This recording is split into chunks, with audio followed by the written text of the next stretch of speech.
হে everyone, কি অবস্থা সবার? সো আজকে এই ভিডিওতে আমি একটা ঈদের জন্য গ্ল্যাম লুক করে দেখাবো, যেটার নাকি এ টু জি আমি এই ভিডিওতে দেখানোর ট্রাই করেছি।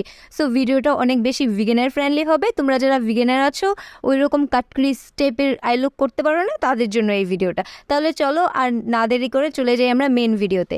সো প্রথমেই আমি আইব্রোজটা অফ ক্যামেরাতেই করে নিয়েছি। তোমরা যদি চাও আইব্রোজের একটা ডিটেলস ভিডিও আমি তোমাদের জন্য আপলোড করবো। সো W7 এর এই কনসিলারটি দিয়ে আমি আমার আইলিডটাকে প্রাইম করে নিচ্ছি অ্যাজ দ্য আই শেডোর বেস হিসেবে। সো এখানে আমি খুব অল্প পরিমাণের কনসিলার ইউজ করেছি, জাস্ট এক ফোঁটা দিয়ে আমি একটা ব্লেন্ডিং ব্রাশ দিয়ে ব্লেন্ড করে নিয়েছি। এখন আমি একটা লুজ পাউডার দিয়ে আইলিডটাকে সেট করে নিচ্ছি, যাতে আমি পরবর্তীতে আই শেডো যখন ইউজ করব তখন আমার আই শেডোটা কেকি না হয়ে যায়। আমি এই ভিডিওতে মরফিট 35M বস মুডটা ইউজ করছি, তোমরা যে কোনো আই শেডো ইউজ করতে পারো। আমি আমার আউটার ভি এবং ইনার কর্নারের দিকে আই শেডো ট্যাপ ট্যাপ করে বসিয়ে নিচ্ছি ফার্স্টে। এখানে হ্যালো আইস যেহেতু ক্রিয়েট করব, তারপর আমি হালকা একটা পিঙ্ক কালার দিয়ে এই আই শেডোটাকে ধীরে ধীরে বিল্ড আপ করে নেব। অলওয়েজ মনে রাখবে, যখন তোমরা স্টার্ট করছো মেকআপ বিগিনার, তখন কিন্তু অতটা পারফেক্ট হবে না আই লুক। সো এটা প্র্যাকটিসের উপর কিন্তু ডিপেন্ড করে। তো আমি আমার আই শেডো কিন্তু আমি বিল্ড আপ করে নিলাম ধীরে ধীরে। এখন আমি মিড লিডে যেই অংশটুকু ফাঁকা, সেই অংশে আমি একটা ফয়েল আই শেডো ইউজ করছি টেকনিকের এই প্যালেটটা থেকে। এই পিঙ্ক কালারটা, এটা আমি ফিঙ্গার টিপ দিয়ে আমার মিড লিডে অ্যাপ্লাই করে দিয়েছি। আর তোমরা কিন্তু দেখছো এটা খুবই পিগমেন্টেড একটা আই শেডো।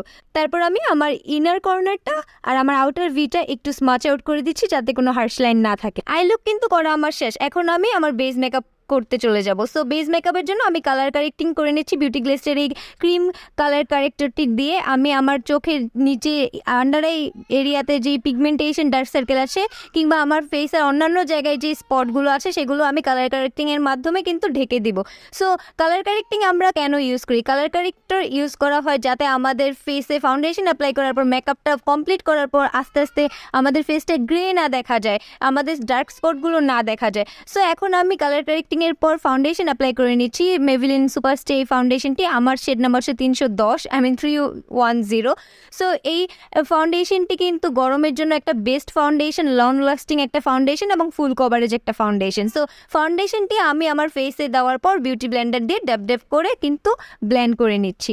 আচ্ছা, একটা কথা বলি, ফাউন্ডেশন যখন তোমরা ফেসে অ্যাপ্লাই করবে, তোমরা কিন্তু তোমাদের কান এবং নেক পোর্শনে কিন্তু ফাউন্ডেশন অ্যাপ্লাই করতে ভুলবে না। আদারওয়াইজ কিন্তু তোমাদের বেস মেকআপ তোমরা বা মেকআপ করার পর কিন্তু তোমাদের ফেসটা কিন্তু এরকম ফুটে উঠবে না। যখন তোমার গলা আরেক কালার, কান আরেক কালার, আর তোমার ফেস ব্রাইট লাগবে, তখন খুবই দেখতে বিচ্ছিরি লাগে। ফাউন্ডেশন ব্লেন্ড করার পর এখন আমি আমার ফেসটাকে হাইলাইট করে নিব একটা কনসিলারের সাহায্যে। আর কনসিলারের জন্য ইউজ করছি হচ্ছে মেভিলিন ফিটমির যে কনসিলারটি আছে, আমার শেড নাম্বার 20 এই কনসিলারটা। এই কনসিলারটা কিন্তু অনেক অনেক অনেক বেস্ট একটা কনসিলার আমি বলবো। সো কনসিলারটাকে আমার আন্ডার আই এরিয়াতে দিয়ে, আমার নোজ ও ব্রিজে, একটুখানি থুতনিতে, একটুখানি ফোরহেডে আমি দিয়ে নিলাম। দিয়ে তারপর আমি সেম বিউটি ব্লেন্ডার দিয়ে ব্লেন্ড করে নেব। আর অলওয়েজ আমি বলি, কনসিলার যখন ব্লেন্ড করবে তখন উপরের দিকে তাকিয়ে তারপর ব্লেন্ডিং করবে, তাহলে কিন্তু তোমাদের আন্ডার আই এরিয়া ক্রিজিংটা অনেকটাই কমে আসবে, আর ক্রিজ করবেই না ধরতে গেলে। সো আমি কনসিলারটাকে ব্লেন্ড করে নিয়েছি। এখন আমি একটা লিপস্টিক দিয়ে আমার অ্যাপোলো চিকে আমি লিকুইড ব্লাশের মতো করে অ্যাপ্লাই করে নেব। এখানে একটা পিচ কালার পোডিয়ারের একটা লিপস্টিক ইউজ করেছি আমি। লিপস্টিকটা দিয়ে আমি এখন এটা অ্যাজ এ ব্লাশ হিসেবে আমি ব্লেন্ড করে নিলাম সেম বিউটি ব্লেন্ডারটি দিয়ে। সো যেহেতু এইটা হলো সামার টাইম চলছে, অনেক গরম, সো আমি আমার আন্ডার আই এরিয়াটাকে একটু বেকিং করে নিচ্ছি। আর ইউজ করছি হলো W7 এর বানানা ড্রিমস এই পাউডারটি। এখানে আমি জাস্ট আন্ডার আই এরিয়াটাকেই বেকিং করছি, আর বাকিটা আমি বিউটি ব্লেন্ডারের মধ্যে প্রোডাক্টটা নিয়ে আমি হাতের মধ্যে একটু স্প্রিড আউট করে আমি জাস্ট হালকা হাতে আমার ফুল বেসটাকে কিন্তু সেট করে দিচ্ছি। তোমরা ভিডিওতে দেখতেই পাচ্ছ আমি বিউটি ব্লেন্ডারটা দিয়ে কীভাবে পাউডারটা নিয়ে হাতের মধ্যে স্প্রিড করে আমি হালকা হালকা করে সেট করে নিচ্ছি। এই সামারে যত কম প্রোডাক্ট ইউজ করবে ততই ভালো। সো আমি এখন আমার ফেসটাকে একটু কি কন্ট্রোর তো না, আমার তো এইভাবেই মানে ওই রকম মানে চিন নেই। সো আমি জাস্ট একটা ব্রোনজিং করে নিচ্ছি একটা শ্যাডো ফালানোর জন্য। আর আমি নাকটাকে থেকে কন্ট্রোল করে নিচ্ছি সেম প্যালেটটা থেকে। সো তারপর আমি পাউডার ব্লাশ অ্যাপ্লাই করে নেব। এখানে টেকনিকের মেগা ব্লাশ সেটটা ইউজ করেছি, সেখান থেকে সবগুলো শেড নিয়ে আমি লটস অফ কিন্তু ব্লাশ অ্যাপ্লাই করেছি, দেখেছো, কারণ এই সামার টাইমে কিন্তু একটু পরেই ব্লাশ ফেডেড আউট হয়ে যাবে। সো এখন আমি আমার লোয়ার ল্যাশ লাইনটাতে একটা ব্রাউন শেডো নিয়ে, আমি ডার্ক ব্রাউন শেডো নিয়ে আমি জাস্ট ইন্টেন্স করে দিচ্ছি, এটাকে আরেকটু ব্রাইব্রেন্ট করে দিচ্ছি, একটা স্মোকি আউট করে দিচ্ছি আর কি। তো তারপর আমি টেকনিকের যে মাস্কারাটা আছে মাস্কারাটা অ্যাপ্লাই করে নিলাম 2-3 কোট লোয়ার ল্যাশে এবং আপার ল্যাশে। আর হলো আমি এখানে একটা রিমেলের নুট পেন্সিল, কাজের পেন্সিলটা কিন্তু ইউজ করছি। ইনার কর্নার এবং ব্রাউনটাকে আমি হাইলাইট করে নেব সেম টেকনিকের হট অয়েল প্যালেটটা থেকে, যেই কালারটা আমি মিড লিডে অ্যাপ্লাই করেছি। অফ ক্যামেরাতে আমি আইল্যাশ পরে নেব।